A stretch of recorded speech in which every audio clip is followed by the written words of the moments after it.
Well, it's a long ball through. And Oh my God, an insane goal! I've just seen the most insane goal I have ever seen on a football pitch. Incredible! Welcome back to Suspect Assist. We're now called the FPL Wahala Show. We used to be called Suspect Assist. Those who used to follow us last season. Yes, sir. We changed our name after some discussions with the guys on the show to change to FPL Wahala to represent us a bit more.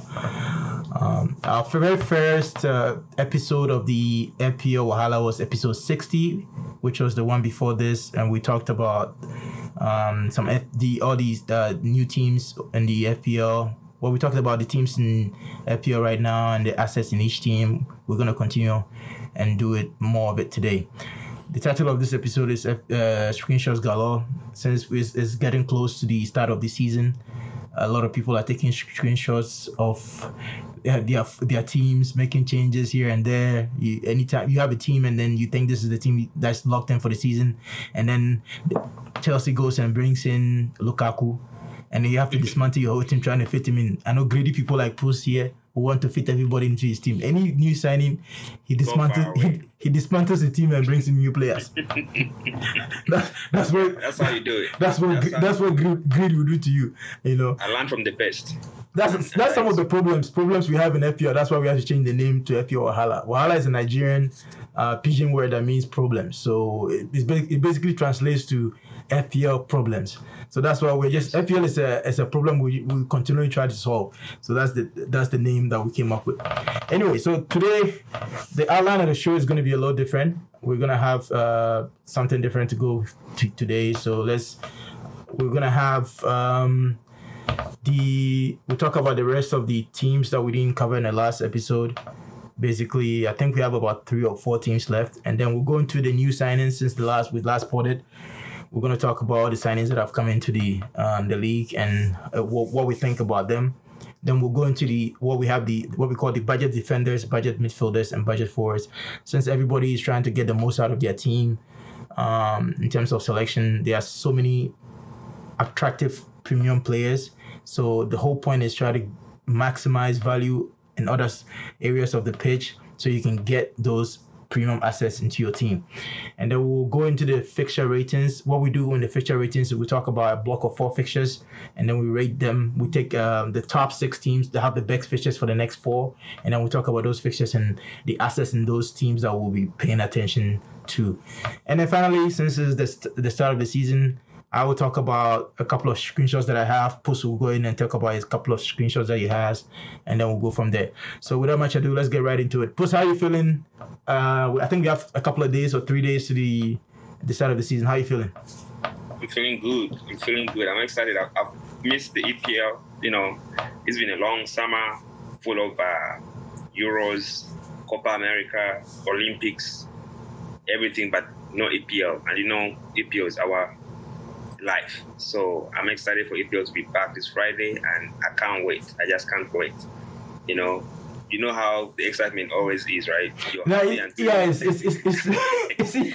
first game is played, and you see the player that is outperformed or delivered more points than the others, so you start like panicking. But right, we live for that. That's like our high, you know. I know it's interesting when I see the energy and enthusiasm a lot of my friends that play FPL come with right before the start of the season. They have so much zeal. And I keep telling them, look, this is not a sprint. This is a marathon. You know, you have to pace yourself. But they don't listen. They are just so full of oomph to go. And I've seen so many times after a few game weeks, after a few difficult game weeks, because everybody's gonna have a difficult game week in FPL. It's nobody's a fortune teller. You can tell who's going to perform, who's not. Even with the best statisticians out there, cannot predict which player is going to deliver, right? So you're going to invariably have bad game weeks. And I see that the people with the most excitement going into the season are the ones that lose the most excitement. Yeah, they lose the morale. The morale when the things start going hard for them. So it's just funny to see the excitement. Personally, I have tried to calm myself down. You know, one way I did that is not paying too much attention to the preseason games. I'm just trying to take a more zen attitude towards the season, and hopefully it would translate into me making better FPL decisions. Because I feel like what I messed myself up over the years is I overthink, right? And that is intertwined with the excitement I have for the game, right? So I'm trying to emotionally distant myself, which is hard to do since we are podding about it right now. It's just so hard to do, but I think I think it's going to help me this season if I am able to do that. Let's hope so. Let's hope so. So let's get right into it. The next is, like I said, the last episode 60, which is the first episode of since we changed our name to FPL Wahala. We talked about all the teams, and I think these are the 3 teams we didn't cover, right? Which is Watford, Brighton, and Brentford. So why don't you go into it and tell me who you think or who are the players you're looking at from Watford that you are paying attention to? Okay, so from Watford, as we all know, Watford has been in the league, so many times, and they've been relegated again. And one thing they are known for is they always have like cheap players, right? And from off of my head right now, I can assure you that out of people, they will get Dini into their teams if Watford's fixture start, turning for the best. So Dini is one to look out for. Another player that I really think is gonna be on everybody's mind is their keeper, Bachmann. Bachmann is a good keeper. He's good at making saves. He's kind of like, I think, he will probably be like the Martinez of last season if Watford can, mend their defense. But their defense is so porous. So even if he makes saves, I feel like he's still gonna concede, right? Right. So all his hard work is gonna be undone by the team being porous, the defense being porous. Aston Villa and Martinez were really a good combination last season because Aston Villa actually had a solid defense, especially when Grealish was playing. Because Grealish used to keep out of the possession, and then when they were attacked, Mings and Konsa and all the other guys put in a good shift, and they kind of like stopped out of shots going at Martinez. And the ones that got there, he saved them. But with Bachmann, Watford defense is not so strong, so he will kind of like concede out of shots or goals, even though he will make out of saves. And he's actually good at saving penalties too. So I think he'll be like one to watch for cheap goalkeepers in the future if he actually gets the returns I think he will get. And finally, they have a 4.5 defender called Sialta. He's like a good defender in terms of in the opposition box. He's good at heading and, causing problems for the opposition defenders. So he may get a couple of goals, here and there. And because of that, I think if he does in the early stages of the season, people may be trying to rush to get him into their teams. Those are the 3 ones that I can think of. To add to your point, I like Sa a lot. To me, he's he's the first name on that team sheet in terms of attacking assets, right? For them, and I don't think Liverpool are going to follow through with their pursuit this season, so I think he's going to stay there. So Sa is coming in at 6.0. I think he's a player that really, really attracts me. I mean, in terms of that mid-range, it's not really budget because for budget midfielders I consider him as like 4.5, but he is close enough to where I want to pay attention to him. If their fixtures correlate to that, I think I'll really keep a keen eye on him. Another player is Danny Rose. I don't know if he's going to be playing a lot, but we know Danny Rose from seasons past. He likes to go forward a lot, and he can put in a cross. I remember vaguely from a season or when the last time we were in the Premier League that Massina was one of the players that surprised me towards the end of that season. He played really well. So that's another player that I'm keeping an eye on. But Watford is not, have this philosophy of not paying too much attention to new players. It kind of translates it to not paying too much attention to new teams. Not because Watford has not been here before, it's because I've not seen this crop of players play together in the EPL and this EPL before, right? So I'm not sure how they are going to, the team chemistry is going to look like. So these are players I'm going to put on the back burner just to keep an eye on, but not necessarily go on them now because I like to see how their team plays out before. And obviously they have a new coach. It's Watford. You don't need to know for a fact that they'll have a new coach. You just have to guess, and you're probably right.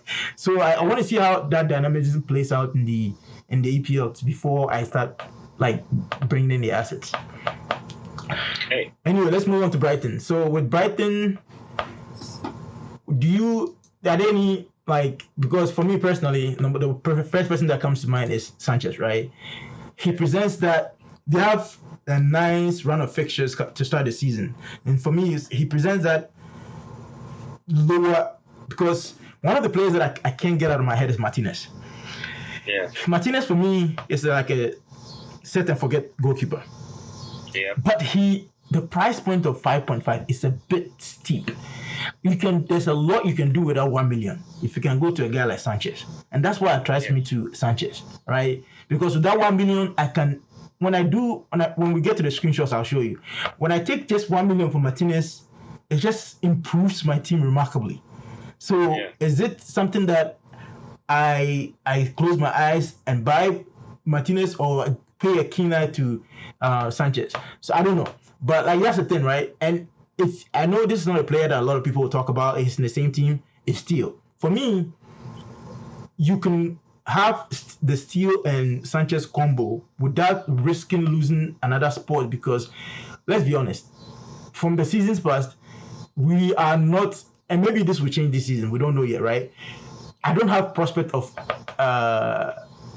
Brighton attacking assets, and I don't like to double up on small teams, quote unquote, not for lack of better words, small teams, right?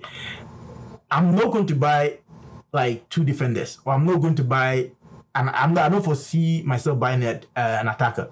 So this is the Sanchez and Steele combo. Looks to me like something I can do, so that if Sanchez gets injured, I know Steele has to play, right? So I kind of cover myself that way, and that's what attracts me. Another thing that attracts me to Sanchez. Veltman is another defender that really attracts me, right? I like the guy. I mean, from last season, he got 96 points from last season. That's a lot. I didn't expect him to get that many points. Lamptey, but the guy cannot stay fit. That's his problem.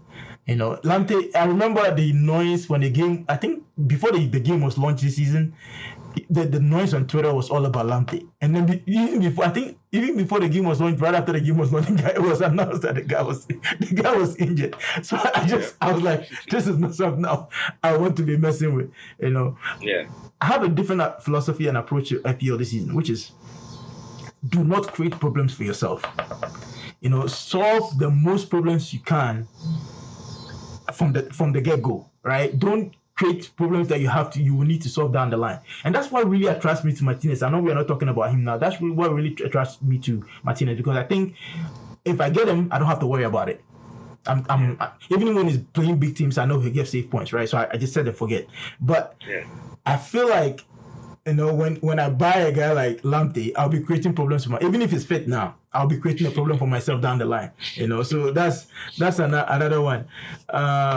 And then Dunk, I don't want to talk about Dunk because, as you know, I have past relationship issues with Dunk. We haven't mended our relationship yet. Triple captain a few seasons ago, so I'm still not over that. Besides that, I don't think I'm really attracted to any of the other assets. What about you? Honestly, when it comes to teams like Brighton, except Sanchez, who's their keeper, cheap, and I think they have good fixtures, I'm not really looking at anyone else in that team. I mean, even if their fixtures really turn for the better, their coach is known for like changing and chopping the players, right? So I don't really have the consistent, I cannot be like depending on him because I don't know who he's gonna like pick in the attacking positions or even sometimes in the defense. So teams like that, I really try to stay far away from them. So I only think about Sanchez when it comes to Brighton, and maybe Lamptey if he comes back and they have really, really good fixtures and I want to maybe have a differential. But other than that, honestly, I don't like anyone in Brighton just because of how unpredictable they are to me. Okay, that's fair enough. So let's move on to Brentford. What do you think about Brentford? Who do you like? Well, Brentford. Now, Brentford, I like, of course, everybody knows Ivan Toney, so I like Ivan Toney. I like Mbeumo because I know that even though he's a midfielder, he's only 5.5, I guess, 5.5 mil. And not only is he a midfielder, but he also plays as a striker sometimes when they change to 3-5-2. So down the road in the season, if they change that formation and that's the formation that is working for them for the season, he will actually like be a hot cake, if you know what I mean. Right. Because he's gonna be a midfielder playing as a striker and he's cheap. So he's another person that I'll be, paying attention to. Besides that, I like Pinnock, their defender. He's also a good defender that likes to give problems to the opposition defense. He likes to cause problems at set pieces and corners and stuff like that. So he's someone also to watch. And their keeper, Raya, is also someone that would make a lot of saves because they're a small team, so they will be getting out of shot at them. So he'll probably like make a few saves here and there. It's just a matter of if their defense is better at keeping like him from conceding goals to the point where he gets like bonus points after making a few saves here and there. But other than that, we will wait and see when the season starts to see who actually stands out in the EPL this season. What about you? What do you think? Yeah, I think I'm not paying too much attention to Brentford, like just because of my philosophy of my strategy of giving new teams and new players time to convince me, right? And I know one of my biggest regrets from last season was not sticking to my gun on that. And Tony's a player that attracts me, but I'm gonna wait it out. I think because he's been in some of my drafts, but I think I'm on the fence with him because of I just don't want to go back on my word of just watching players play. I want to be able to watch him play before I take in the Premier League before I take a punt on him. And Raya is a keeper that interests me in the sense that I know Arsenal chased him. Everybody knows I'm an Arsenal fan that listens to this pod regularly. Arsenal chased him a few times and we didn't get him because they finally got promoted to the APL. I think if they hadn't gotten promoted, this guy would have been at Arsenal by now.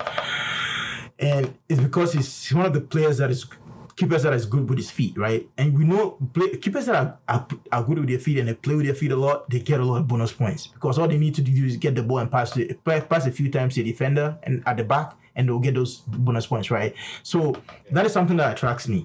If Brentford are going to be playing from the back and it's going to be mostly starting with the goalkeeper, then you can see that Raya getting those bonus points just from getting those many touches, right? Even before you start counting the save points. So that's something that attracts me. Besides that, I think that's about it for me on Brentford. So let's move on.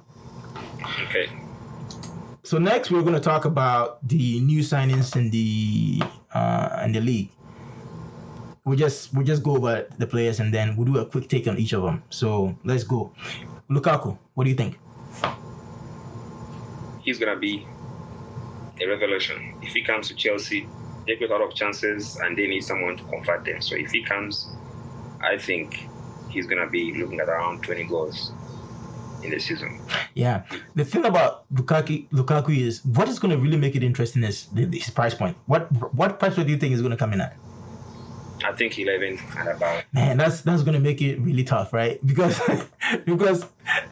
I was hoping, I know this is wishful thinking, but I was hoping they would put him at maybe 10 or 10.5. That would make it really, really interesting for me because I think that fits my team perfectly. If he can come in at that price point, I think I can make a few sacrifices and bring him in. But I wouldn't bring him in the first few games. At least the first couple. I wouldn't bring him in because he's just coming. It's not even official yet. We just put him on here because we know it's a done deal. But anything can still happen. But whenever he signs, I don't think he'll be ready for the first couple. No, he won't. So that's why come and play off the bench. The first game he will play from the bench, obviously. Right. And then depending on how that goes, he'll probably start the next game on the bench too, but play moments, and then he'll start the third game. So you wait till we start starting games. Yeah, I think it's a wait and see, but I think Lukaku is going to be one of those players that we are all going to be jumping on here in a few weeks. Yes. People will be launching walkouts because after the first international break, just because of Lukaku. I can see that happening. Let's move on. Sancho, quick take. Sancho, personally, I think he's going to be a hit because historically he has been good in making assists and scoring a few goals here and there. So in a Man U team, as a Man U fan, I'll tell you that he will be good because we've been looking and lacking someone like him that will just take on defenders and also create besides Bruno. So I think he's going to be a hit. So we'll probably all have him at some point in our teams and maybe try to save money from Bruno because Bruno is more expensive. All right. Personally, I like what you said, but you know my philosophy. I'm gonna wait it out and see how he gels into the team, his influence. But I'll be ready to make a quick pivot if that is required to bring a guy like Sancho into my team, because at the attractive price point of 9.5, he allows me so much more, because that saves me money, because Bruno is 12, right? So if you can save all that money and go and invest in other parts of your team, that just opens up a whole array of possibilities. So I'm keeping an eye on him to see if he's going to be taking some of the PK, some of the set pieces, and how influential it is in terms of bringing in FPL points. And these are some of the reasons why I might play my wildcard early this year. But we'll get to that when we get to the end. Next is Galore. He came from Chelsea. He's on loan about Norwich. What do you think? I think he's going to be like the best signing of the summer transfer window. I personally feel that, because he is a good player. He's going to bring more. Now, in terms of FPL points, I don't know, really, because he's a center defense midfielder, right? But in terms of play, everybody's going to be talking about him come mid-season, at least. And I think he's the best value midfielder right now at his price. Okay. I like him at that price point, 4.5. He's going to Norwich. You know he's going to play, because Chelsea don't loan their players without guarantee of playtime. And Galore is anytime I watch him play at Chelsea, I was really impressed, right?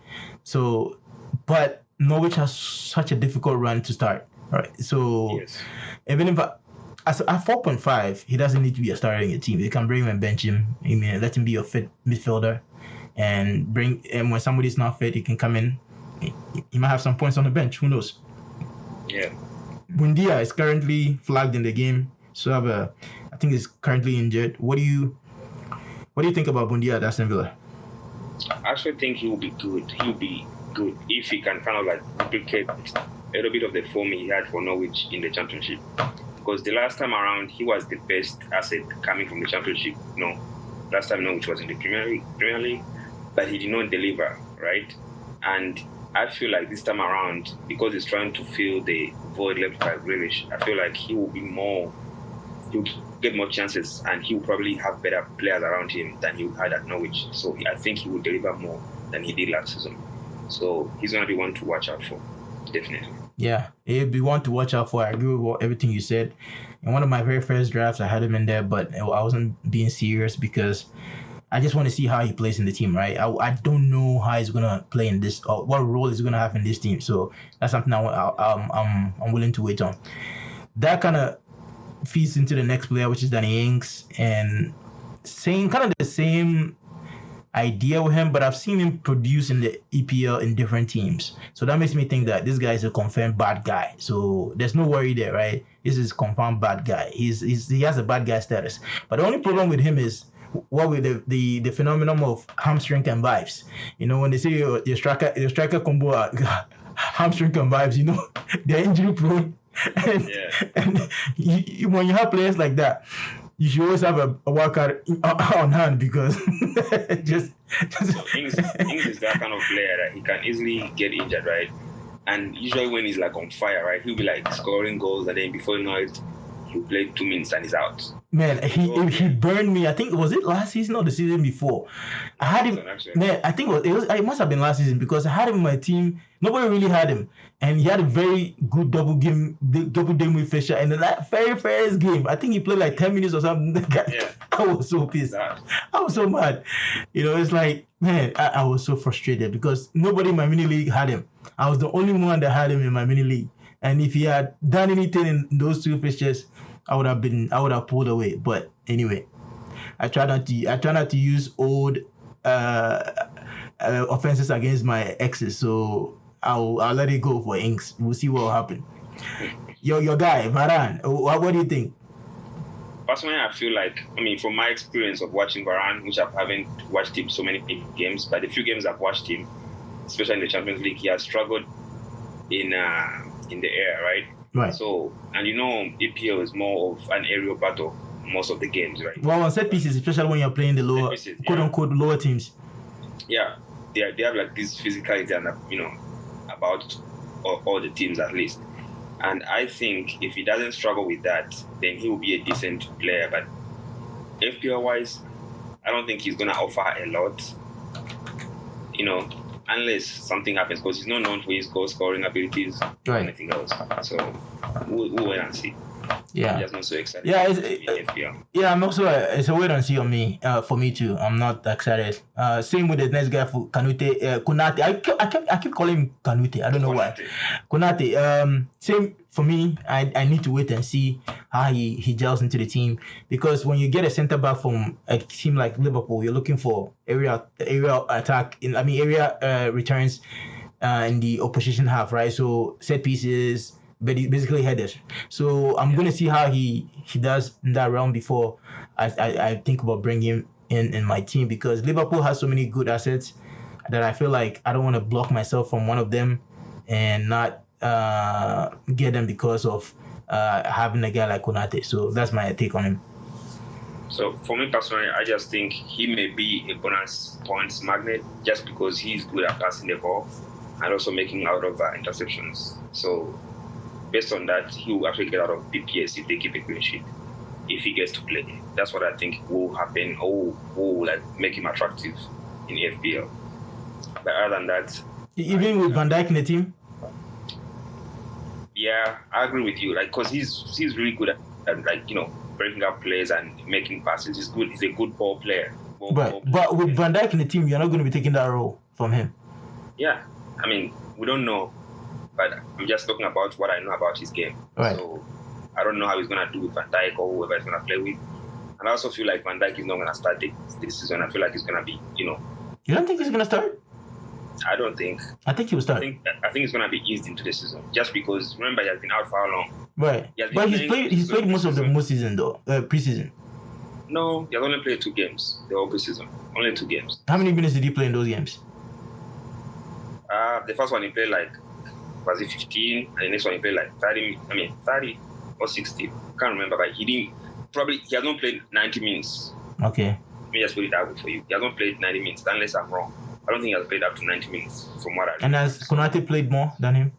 Of course. Konate has played more than him because he's fit and everything, so he had nothing stopping. So he has played all the games. So I'm probably thinking, personally, if I was a guessing guy, I'm thinking that the starting centre backs for Liverpool this season might be Matip and Konate. I strongly feel that could be the starting centre back player. Okay. I mean, in terms of if you just use sports science, because the season is long. Van Dijk is just coming back from almost how many months, 6 or 8 months of injury. So why rush him? Okay. Let's move on to Daka. So with Daka, he's a new player over at Leicester. I'll be honest with you, this is not a player I'm attracted to one bit. So many reasons. Because Leicester started playing the 4-2-3-1 formation with only one striker, right? With Jamie Vardy as the lone striker in most of the preseason games. That makes me worried because, Senior Man is the only other guy that I think will play if Vardy doesn't play. And here Nacho. He's the only other guy that I think he will play if Vardy doesn't play. So this Daka guy, I see him as a long-term replacement for Vardy, because Vardy is getting older now. So that's what I'm thinking. For me, as an FPL asset, unless something drastically change, I'm staying away. So for me personally, this is one of the players that, as the season goes on, you be the one that was calling this, but this is one of the players that I call my guy. This is my guy, and I'm telling you right now, come mid-season, everybody will be having this guy. You've called a lot of people your guys. I'm not surprised. Yes. Let's move on. I don't have time for your guys. I don't have time. I don't have time for your guys. You have called so many people your guy. Every day your guy. Every day your guy. Every day your guy. Only 3 guys this season. Every day your guy. In fact, because of that, let's stop discussion on Dakar. Let's move on. Armstrong. What do you think of Armstrong? The Armstrong I'm talking about is Adam Armstrong. This is my other guy. Adam Armstrong, watch out for him. I'm just waiting to see his price point. So how many people, hold on first, how many people are your guys? So I can also say this guy is my guy. This guy is my guy. This man is my guy. These are guys that I've always liked, but now they've come into FPL. I've never, had the opportunity to talk about them because they're never in FPL. But now that in the FPL, I'm just telling you, I'm tired of you and your guys. Every day, my guy. Every day, my guy. It's okay. But I'm just telling you. I bet. Every day, my guy. You know how good taste for players, don't you know that? You know Benzema. You're lucky. See, you're very lucky you're on Zoom right now. Yeah. You're lucky you're on Zoom. I would have slapped you from this side of the. This is no Garissa movement. These are serious guys. All it takes is for them to hit the. I don't have. See, because of that, we are moving on. Willock. We'll come back to this episode. Willock is your guy, so you should talk about him. He's your former player. What can I say? Obviously, it's not gonna replicate what he did at the end of the season for Newcastle last season, right? I mean, I think he scored 7 or 8, something crazy like that, and there's no way that he's gonna do that again. But there's something to say about a player that arrives in the box at the right time, when I see he thrives in chaos. This is what I know about a little bit. I know about Willock. He thrives in chaos. What I mean by chaos is, when a team is chasing the game, the last 30 to 15 minutes of the game, when they are throwing everything at the game, so he just goes and he finds himself in the box and then taps it in or something. So that's what I think about a guy like that, so that a team like Newcastle will find themselves in positions like that. Yeah. But I don't know what price he is at right now, but that would be the deciding factor for me in terms of I wouldn't go and buy a player for FPL to start FPL because of attacking returns for a team like Newcastle. I would like to wait it out and see how he does this season first. Anyway, next, Grealish. Grealish is going to be Grealish. The only thing with Grealish is going to be Pep rotation. That's all I can say. The thing about Grealish is, for me, I don't see, this is my personal opinion, obviously, I don't see him being the guy we knew him at Aston Villa, right? Because Aston Villa, almost every possession went through him. Almost every attacking possession went through him. He's not going to get that at Man City, especially when the likes of De Bruyne comes back. So, it'll be very interesting to see how he plays in that Pep team. So he's a wait and see for me. Exactly. Tavares, he's an Arsenal player, so let me go first. He was brought in to be a Kieran Tierney backup because we know Tierney's injury record since he's been at Arsenal has not been the greatest. So that's all I can say for a backup. I'm not gonna be bringing in a player in my team just because he's a backup for Arsenal, for Tierney. That's just something I'm gonna stay away from. What about you? I like his attacking prowess, but as you said, he's a backup, so I don't have any time for backups. Let's move on. White, centre back for Arsenal. The only attractive thing for me is 4.5, right? So, but I don't, me, I don't trust my team especially when it comes to defending.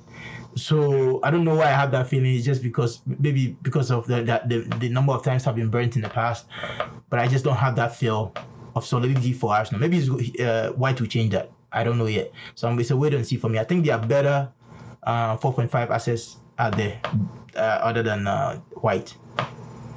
Okay. Gilmore. I agree with you. We actually did. Oh, we already did Gilmore. It's a typo. Yeah. Okay. So Firpo. Firpo, I think if he does a little bit of what Alioski did last season, he's gonna be a good asset. The only problem with him is his price point is at 5.0. He may be too expensive for some people if Leeds cannot keep clean sheets as we saw last season. But other than that, that's all I can say about Firpo. Okay, Bertrand, I think actually that was a nice move for Leicester City, right? And as I was watching one of their preseason games, and he was really on fire. He was doing things, and I'm like, what? And it actually makes sense. The reason why Brendan Rodgers wanted to bring him back. I mean, to bring him to his team, right? Because he coached him at Chelsea in the youth team or whatever, and he really likes him. And he actually gave him a lot of responsibility. He was taking free kicks and set pieces and everything. And he actually had 2 assists in that game that I was watching. So he's going to be one to watch out for, especially if the centre backs come back and he actually goes on the wing, I think he'll be really good. But in the position I saw him playing, he was playing as a left centre back in the 3 centre back formation. So that's all I can say about Bertrand for now. Okay. Rashika.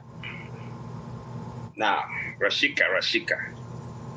Honestly, what I can say is that if he does what he normally does in Bundesliga, I think he'll be like a nice punt, to get into the Norwich team. But you never know. So you never know. I know absolutely nothing about this guy, and I also know nothing about the next one, Peru. Peru actually he's a very good attacking, left back or left wing back, however you want to call it. He sometimes even play left middle. So he's one that if he does what he did in France, right, we could be talking about a new Benjamin Mendy, but he's playing for Southampton at the same time. So how many clean sheets are they going to keep? That's the big question, really. So Gil. Grant Gil actually is a nice player that I like. I like stylish players, right?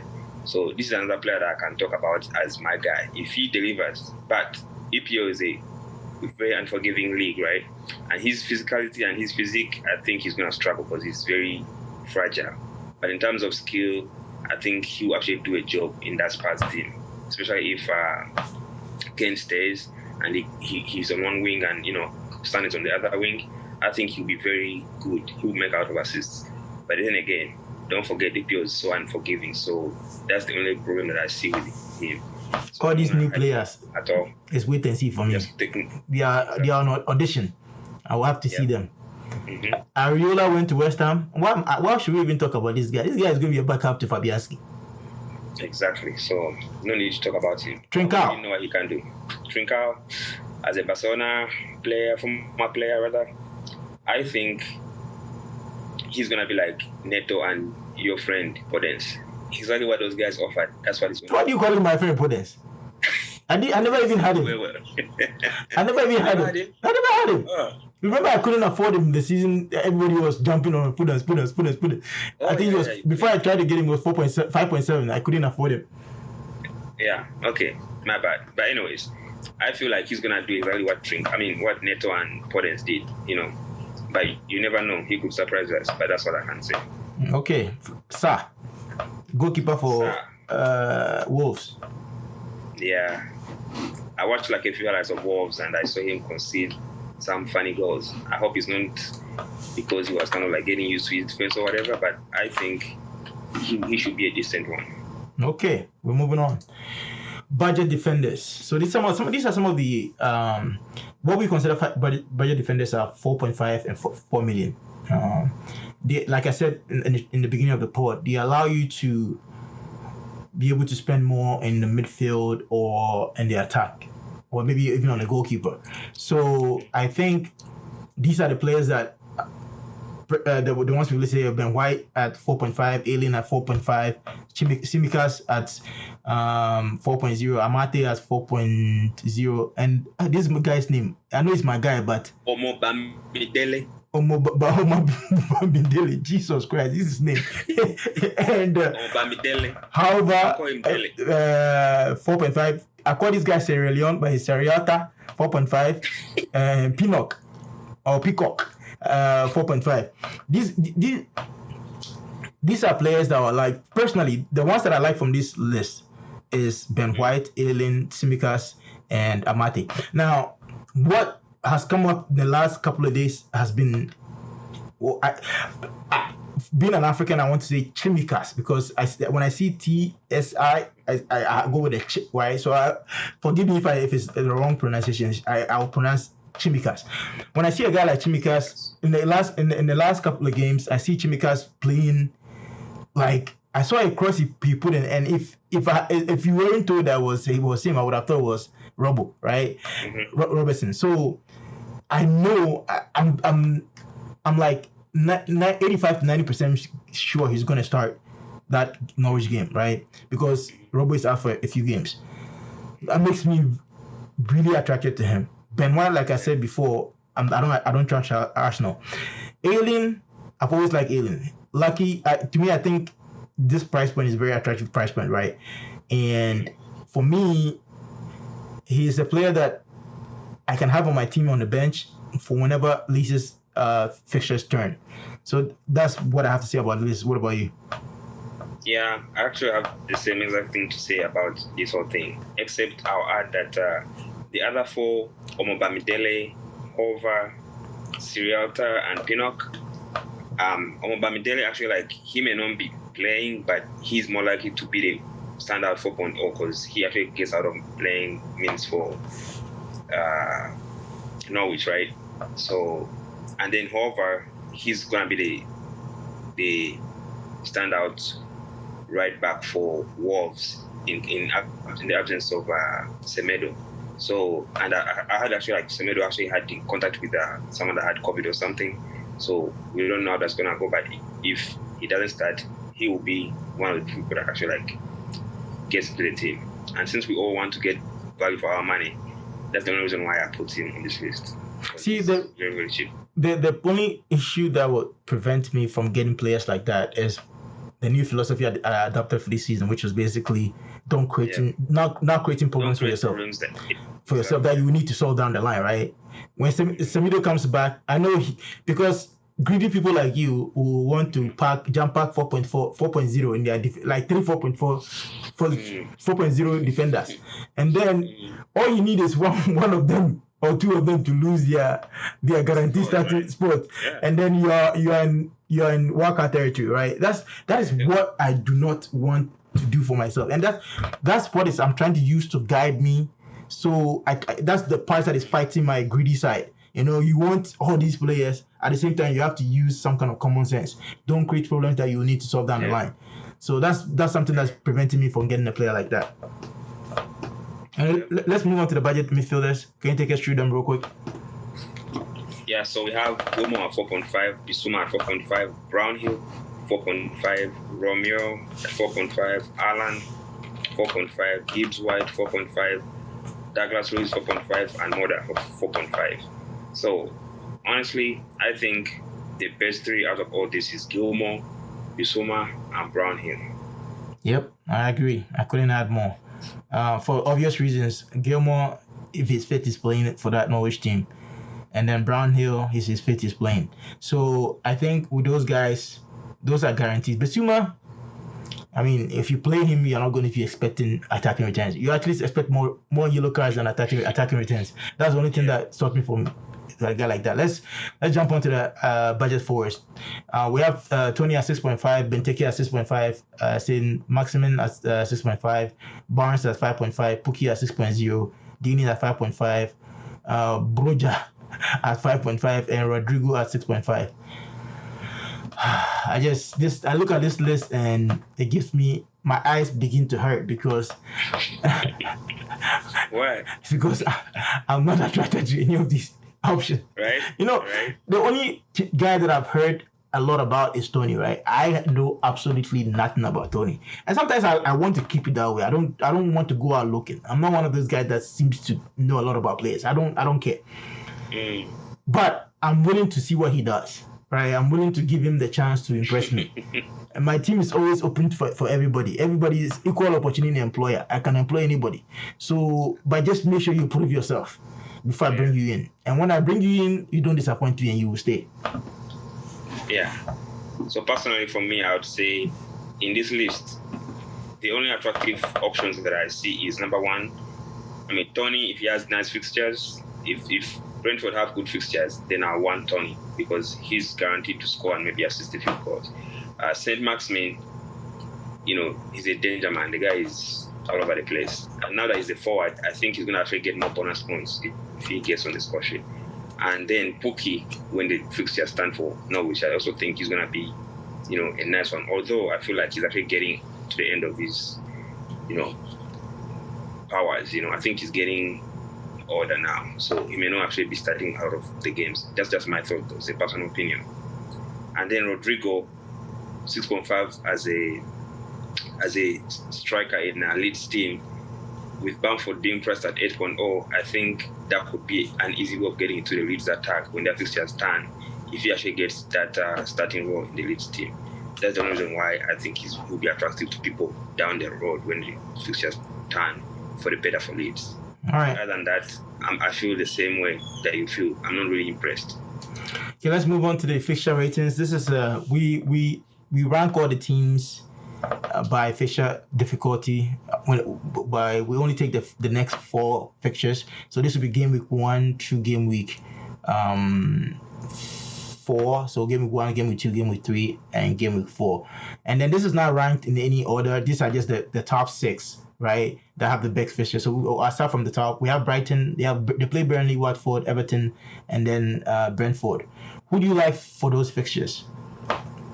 Only Sanchez. Yeah, that's about it for me. Well, I'll add Veltman for me. And then the next is Aston Villa. They have Watford, Newcastle, Brentford, and then Chelsea. Who do you like? Ings and Buendia is fit. Ings and Buendia is fit. Yeah, I like Target. I like Martinez. And I like Ings too. Next is Everton. They play Southampton, Leeds, Brighton, and Burnley. Honestly, I like Luka Dean, and I don't know if Calvert-Lewin is going to be fit because I think he has a knock. But in the attack right now, as I speak, I don't see anyone that I like. I like Luka Dean because, like I said on the last pod, Rafa Benitez is a coach that assures me of defensive solidity, right? So if he's able to tighten them at the back with also and then in addition to Luka Dean's attacking prowess and set pieces, I think that there could be a very good season for him fantasy wise. So he's a player I'm keeping a keen eye on. I like a DCL because their run of fixtures, even beyond this 4, is great. So I just feel like Calvert-Lewin is a player that I'm keeping a keen eye on. I'm going to be paying attention to the press conferences before Friday to see if I don't know if Benitez will have a press conference for Friday. I hope he does, so we can get some more news on DCL's injury status, because he's a player that I think if you have him in the next few game weeks, you don't have to worry. Next is Manchester United. They have Leeds United, Southampton, Wolves, and Newcastle. Who do you like? Of course, Bruno Fernandes, Luke Shaw, and that's about it right now. Because for me, those are the guaranteed, player that I know they will play. Right. To add to that, I think for this, at least these first three, this is my personal assertion. I think Greenwood plays at least 2 of the next 3, and I think at 7.5, you can't go wrong for a guy like that. So I think to add to your points, I'll add Greenwood to that. Next is West Ham. They have Newcastle, Leicester, Crystal Palace, and Southampton. Who do you like? Antonio, off the bat, I like Antonio. And if I was to take preseason into consideration, then I like the look of Benrahma, and I also like Sufa or Cresswell, one of the two, because they always deliver in terms of assists and chipping with a few goals. And then when they have clean sheet, of course, they're always gonna go get some bonus points. So that's about it. Yeah, I like to add to that. I don't know if you've paid attention to Benrahma. He's a player that I feel like he's going to fill that Lingard shoes for this season. I think he's a player to watch for this season, at least for these first 4 fixtures. Keep a keen eye on him. Actually, just told you about him. You mentioned him. I didn't catch that part, but I think he's going to fill that Lingard shoes for this season. I think he's a player that people should keep an eye on. For this season, he's the one that really interests me from that team. And then of course, Mr. Hamstring himself, Antonio. Yeah. Those are the 2 players that I'm keeping an eye on. Next is Liverpool. They have Norwich, Burnley, Chelsea, and Leeds. The usual suspects: Salah, Trent, Mane, and for me, most especially Jota, because if Jota can start, or he starts over Firmino, I think he's the most valuable player in the Liverpool team in terms of what he can deliver and his price point. Because almost half the price of the other big hitters, right? So it makes it very, very it's like kind of like a no-brainer. If he's starting games and he's delivering, then I think people should have him. What do you think? The only thing that worries me about him is Firmino. It's Firmino. Yeah. Because Firmino didn't. He played like 50 minutes in the last game, and he didn't play the whole game. He scored 2 goals. So how do you bench a guy like that? You say he played what? I think he played like 50 minutes or 55 minutes. I can't remember, but he scored 2 He goals. played 60 minutes. Yeah, but the same is in the ballpark. He scored 2 goals. You know, how do you bench a guy like that? I mean, you don't bench him. So I feel like that's why I cannot spend 7.5 on a guy like Jota. yeah, and that's the thing, because you're gonna be like worried and scared if he's starting or he's not starting. And he's in my more cap team right now, but that's just because it's not my final team. But it's just, if let's say you wanna double up or triple up on Liverpool, then I think he enables you to do that, especially now that Robertson is out and Tsimikas may be playing. Then kind of like makes sense. But If I want to triple up on Liverpool right now, personally, I will not be looking at Jota because of my issue of not creating problems for myself. Because I don't, for 7.5, I can get the more guaranteed player somewhere else that who probably match his returns, if not better, for me not having a problem down the line I need to solve. So with that at the back of my mind, and it might change. One of these players can get injured and he might be more nailed on. And if that happens, then I can reassess my analysis on him. But for now, just to start the season, I think he's a player I'm staying away from. But the likes of Mane, Salah, Robertson, when he's fit again, Trent, and then Tsimikas, I mean, you can't go wrong with those guys. Yeah. So let's go to the screenshots. I'll start with mine, right? This is one of my first teams that I built. So the idea behind this team is, the theme I have for this is do not create problems for yourself, which is it starts in goal 5.5, set and forget. Unless he's injured, I'm not thinking about changing him. Martinez, right? I think even when their fixtures, Aston Villa's fixtures turn, I'm not worried. He's gonna keep playing, and I'm okay.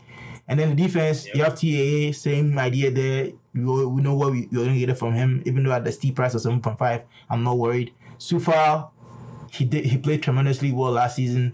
I mean, if you compare him and Creswell edges him a little bit, but I think you can do a lot more with the 0.5 you can save by getting for Sufal instead of Creswell. And then Shaw has great fixtures. He's always returning. That's why I have him. At 5.5, I cannot overlook a guy like Aylin, and that's why I have him at my team. And then Tsimikas, I think he plays the next 2 or 3. So at 4.0 in a Liverpool team, that's a deal I cannot. I like good deals, and that's a deal I cannot turn down. And then you have Fernandes at 4.0, Rafinha at 6.5, Salah. Those I don't need to explain these guys. Brownhill is just a make weight, just because I can get the money to spend somewhere else. Saka is an interesting one because if Saka is fit, he plays. I'm not sure if he's going to start that Brentford game because he just came back, and I'm not sure he starts because I feel like Arsenal are going to try to protect him a bit more. Protect him in terms of like managing his minutes a lot because he has played a lot of football over the last few months. So I think that's my only worry there. And then you have Antonio, Calvert-Lewin if he's fit. The fixtures are great. And then Tony, if I do my team today, I don't think Tony makes it because of what I said about not putting players that have not played in the league before in my team, because I don't know what I'm going to get from them. I just want to see how they're going to play before I start buying them. Moving on to the next draft for me is, if you look at, I swapped out Sanchez because I was trying to get Son into my team. So I swapped out Martinez for Sanchez, and then I brought in Wilson. I believe Wilson for what's his name again? Calvert-Lewin, and then Obafemi for Tony. I saved the money to be able to afford Son.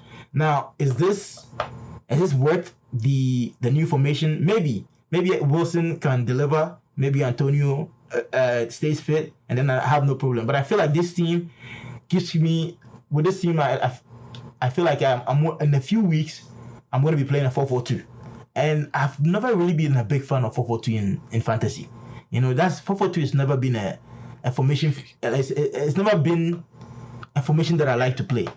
So I always like the 3-4-3 because you stand a chance of getting more attacking returns. And Wilson, I don't mind Wilson, but I just don't like depending on Newcastle attackers for returns. That's my biggest problem. That's my biggest problem. If say a Calvin Lewin was at a 7.5, maybe this is a team I go with. But it's just Wilson. He's the only player I like at 7.5, and that's why he's in this team because he allows me to be able to get some, and that's my draft. So let's go into yours real quick. Oh, did you have another one? No, that's it. That's all I have. Let's go. Let's get into yours. Okay, so in mine, in goal, I have Sanchez and Foster because I only want to spend 8.5 on my keeper. I don't want to spend more than that. But as you said, I would love to have Martinez, but just because of the money, that $1 million, I just want to, go for Sanchez, and he has good fixture. Then in defense, I have Trent Alexander-Arnold, of course, as we all know. I had Holgate, actually, because Everton have nice fixtures, and I was like, okay, I think if Holgate can get a playing position, then I would rather get him to start than get Luka Dean, right, for 1 million cheaper, and move that million somewhere else. The Luke Shaw, of course, is a no-brainer. Good fixtures. He was one of the best attacking wing backs last season, and I expect him to be even better. Navarro is a 4.0, and Johnson is a 4.0, just to keep, to be on the bench. In my midfield, I had Torres, and this was just a punt, thinking that, okay, since all these guys are going to be in Euros and stuff, and they're going to come back late, he left earlier, he's probably going to be the one that comes back and probably be playing as striker if they don't have Kane signed, or even if Grealish is not there yet, or all these other guys are not back yet. That's why I put in my team, but it's just a punt. Salah, of course, no-brainer. Gilmore is going to be a 4.5 starting for Norwich, so that was a no-brainer too. Sancho, this is the formation or the team I wanted to make if I don't have Fernandes, for example. If let's say in a few games time it turns out that Sancho is better value than Fernandes, then this is what the team I would like to have in a way, actually. So I can have Sancho and Son. I always want to have Son in my team at the beginning because for me, Son has always been a no-brainer. If Son is fit, then he needs to be in your team, especially at the start. Just because he starts strong. Every season he starts strong. So he can tail off later on, but he always starts strong. That's why I like him. And in my attack, Watkins, because of Everton, Aston Villa's, fixtures, so it was also a no-brainer. Iheanacho, at the time I was thinking that, from what we talked about last season, I always say that if Iheanacho, if everybody's fit, Iheanacho is not going to start. And actually that's what's going to happen. He's not going to start even though he was on fire. But he will be starting, but he will be coming on in 2 games. So because of that, in my next draft, I actually took him out. But in the beginning, I wanted him to be part of my attacking 3. And then Antonio is also a no-brainer. If Antonio is fit, he's probably going to be either scoring or assisting for West Ham, and they have nice fixtures to start with. So that's why that was my team in a 3-4-3 formation. Okay. Then my next team that I tried to play with is just because of the new injury that happened to Robertson. So I was like, you know what? Let me see what can happen if instead of Trent, I'll have Tsimikas instead, right? 4.0, save the 3.5, and try to move it somewhere else in my team. So because of that, and also Amate, after the community shield, Amate is also going to be playing, looks like, in Leicester City defense at 4.0. So I brought Tsimikas and Amate in, and then moved the 3.5 that I had and put it into my striking force.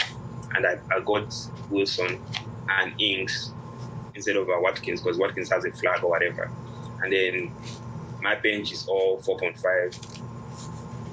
Gilmore 4.5, Luke Ayling, and then Omobabidele for 4.0. And the rest of my midfield is Salah, Jota, Son, and Fernandes. That's it, really. Okay. So that wraps up both of our screenshots. We both had a couple and we discussed them. That is what we are thinking right now. We don't know. The teams are definitely going to be different going into the final day for the new season. So I don't know how my team is going to look, but I'm very optimistic. Most of these players from both drafts might make it. So let's see what happens. Maybe some player will get an injury or a new player will come into the league that we think is going to start. Who knows? So this finishes off the new podden format. This is a new way of doing things. This is our first YouTube episode.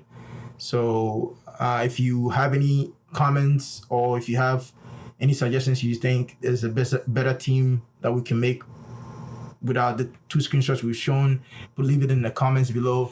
Also, you can follow us at FPL Wahala. That's the main Twitter handle, or you follow me personally at FP_BigHead, or post at FPL Kits. That's FAKITS for the guys listening on the pod. Also, join our FPL Wahala mini league with the code KU2M4G. For the guys listening on the pod is Kilo Uniform 2 Mike 4 Golf.